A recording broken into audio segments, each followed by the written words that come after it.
5 minutes avant de dormir et votre matin change pour toujours. Il y a quelque chose qui se passe entre la façon dont vous terminez votre soirée et la façon dont vous commencez votre matin. Ce lien est plus fort qu'on ne le croit. Un soir laissé dans le désordre prépare un matin difficile. Un soir terminé avec quelques gestes simples prépare un matin léger, calme, où on se sent déjà en avance sur la journée. 5 minutes. C'est tout ce qu'il faut. 5 minutes de rangement conscient avant d'aller dormir, et votre vie quotidienne change. Ce n'est pas une promesse exagérée. C'est quelque chose que beaucoup de gens ont découvert en essayant, souvent avec surprise devant l'effet que cela produit. Voici 6 idées pour transformer ce moment en rituel puissant. 6 façons d'utiliser ces 5 minutes du soir pour que vos matins soient différents, depuis demain. Idée 1. Libérez les surfaces principales avant de dormir. Le premier geste, celui qui a le plus d'impact visuel et mental, c'est de dégager les surfaces principales de votre maison avant d'aller dormir. La table à manger, le plan de travail de la cuisine, la table basse du salon. Ces surfaces sont les premières choses que vous voyez le matin. Et ce que vous voyez en premier conditionne votre humeur pour toute la journée. Quand ces surfaces sont chargées d'objets qui traînent, la vaisselle du soir, les papiers éparpillés, les affaires de la journée, votre matin commence avec un sentiment immédiat de désordre à gérer. Avant même d'avoir pris votre café, vous voyez déjà des choses à faire. Et ce sentiment peut peser sur toute la matinée. Quand ces mêmes surfaces sont dégagées, propres, libres, votre matin commence différemment. Vous entrez dans la cuisine et tout est clair. Vous passez dans le salon et l'espace respire. Il n'y a pas de signal de désordre qui s'impose à vous. Juste de l'espace et de la légèreté. Ce geste prend 2 à 3 minutes.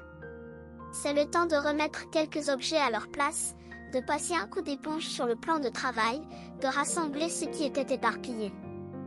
2 à 3 minutes le soir, et le matin commence sous de meilleurs auspices. Essayez pendant une semaine. Observez comment votre matin se passe différemment quand vous vous levez dans une maison ordonnée. Vous ne voudrez plus vous en passer. C'est un de ces gestes simples dont on se demande pourquoi on ne l'a pas toujours fait. Idée 2. Préparez vos affaires du lendemain la veille au soir. Le matin est un moment de tension pour beaucoup de gens. On cherche les clés. On ne trouve pas le sac qu'on voulait prendre. On ne sait plus où on a mis le médicament à prendre à jeûne. Ces petites urgences matinales consomment de l'énergie et créent du stress à un moment où on préférerait être calme et serein. La solution est simple, préparez le lendemain la veille. Pas dans les détails, mais pour les essentiels. Les vêtements sont choisis et posés. Le sac est prêt avec ce qu'il faut. Les médicaments ou les vitamines du matin sont dans un endroit visible. Le planning de la journée est consulté, ne serait-ce que mentalement. Ce geste de préparation prend 2 minutes au maximum. Mais il transforme le matin. Quand on se lève, tout est déjà prêt. Il n'y a pas de recherche, pas d'urgence, pas de décision à prendre à la dernière minute. On suit simplement ce qu'on avait préparé. Le matin devient fluide. Ce n'est pas de la rigidité. C'est une forme de bienveillance envers soi-même. On prend soin de son moi du lendemain, qui sera peut-être fatigué et moins patient. On lui facilite la vie. Et lui nous en sera reconnaissant, même s'il ne le sait pas.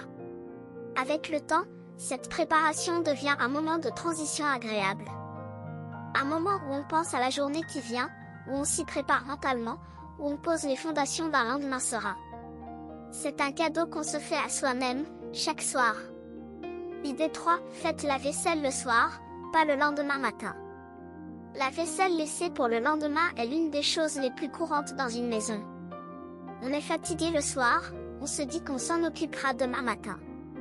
Et puis le lendemain matin, la vaisselle sale est là, dans l'évier, comme premier spectacle de la journée. Ce n'est pas agréable.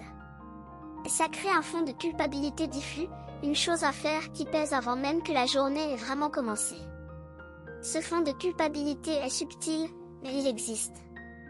Et il contribue à une légère lourdeur qui n'est pas la meilleure façon de commencer. Faire la vaisselle le soir, ou du moins la rincer et la mettre dans le lave-vaisselle, change complètement l'atmosphère du lendemain matin. Vous entrez dans la cuisine, l'évier est vide, Le plan de travail est propre. Vous préparez votre café ou votre thé dans un espace net. Il n'y a rien qui attend. Rien qui pèse. Ce geste peut sembler pénible le soir quand on est fatigué. Mais il prend 5 minutes ou moins. Et le bénéfice qu'il procure le lendemain matin vaut largement ces 5 minutes. C'est un des meilleurs investissements de fin de soirée qu'on puisse faire. Au bout de quelques jours, ce geste devient automatique. On finit de dîner, on débarrasse, on fait la vaisselle. L'enchaînement se fait naturellement. Et le lendemain matin, l'espace est là, propre, accueillant, prêt à recevoir un nouveau début de journée. Si cette vidéo vous a fait réfléchir différemment à quelque chose, partagez-le moi dans les commentaires. Cela me fait vraiment plaisir de le savoir. Idée 4. Créer un rituel de transition entre la soirée et la nuit. Le rangement du soir n'est pas seulement une question d'ordre physique. C'est aussi une question d'ordre mental. La façon dont on finit la soirée prépare la façon dont on entre dans la nuit. Et la façon dont on entre dans la nuit prépare la façon dont on se réveille le lendemain. Un rituel de transition aide à marquer cette séparation. Ce peut être éteindre les lumières principales et allumer une lumière douce. Ce peut être mettre de la musique apaisante pendant qu'on fait les derniers gestes de rangement. Ce peut être prendre un moment sur le canapé, une boisson chaude dans les mains, avant d'aller se coucher. Ce rituel dit à votre corps et à votre esprit que la journée est terminée. Que le travail est fini. Que c'est le moment de se reposer. Il aide à déposer les tensions de la journée et à entrer dans la nuit de façon plus sereine. Et parce que ce rituel inclut quelques gestes de rangement, la maison est ordonnée au moment où vous éteignez la dernière lumière. Vous allez dormir dans un espace qui respire. Et vous vous réveillez dans cet espace ordonné, frais, accueillant. Ce rituel, une fois installé, devient quelque chose qu'on attend avec plaisir. Il marque la fin de la journée d'une façon douce et consciente. Il dit, cette journée est terminée. Je l'ai bien vécue. Je peux me reposer maintenant. Et demain, un nouvel espace m'attend. Idée 5. Passer rapidement dans chaque pièce avant de dormir. Un tour rapide de la maison avant d'aller dormir. 2 à 3 minutes. Pas pour tout nettoyer, juste pour remettre les choses les plus visibles à leur place. Une veste raccrochée, un livre remis sur l'étagère, des coussins redressés sur le canapé, les lumières éteintes dans les pièces qu'on ne va plus utiliser. Ce tour de maison a 2 effets. D'abord, il maintient un niveau d'ordre général sans qu'on ait jamais à faire un grand ménage de rattrapage. Parce qu'on remet les choses en place chaque jour, elles ne s'accumulent jamais vraiment. Ensuite, il donne une satisfaction simple. Celle de quitter une maison ordonnée pour aller dormir. De voir que tout est en place, que tout va bien. Cette satisfaction, aussi petite soit-elle, nourrit quelque chose de positif. On se couche avec un sentiment d'ordre, de maîtrise tranquille sur son environnement. Et cela contribue à un sommeil plus serein, à un endormissement plus facile. Le tour de maison ne doit pas être stressant. Ce n'est pas un contrôle, c'est une clôture. Une façon de dire bonne nuit à son chez-soi. Avec les bons gestes, il devient même agréable. C'est un moment tranquille, à la lumière douce, avant que le silence de la nuit ne s'installe vraiment. Idée 6. Commencez petit et laissez le rituel grandir. Si vous n'avez pas encore de rituel de fin de soirée, n'essayez pas de tout changer d'un coup. Commencez par un seul geste. Juste un. Peut-être la vaisselle du soir. Ou dégagez le plan de travail de la cuisine. Ou préparez vos affaires du lendemain. Faites ce seul geste pendant une semaine. Laissez-le devenir naturel, automatique. Puis ajoutez un autre. Et encore un autre, la semaine suivante.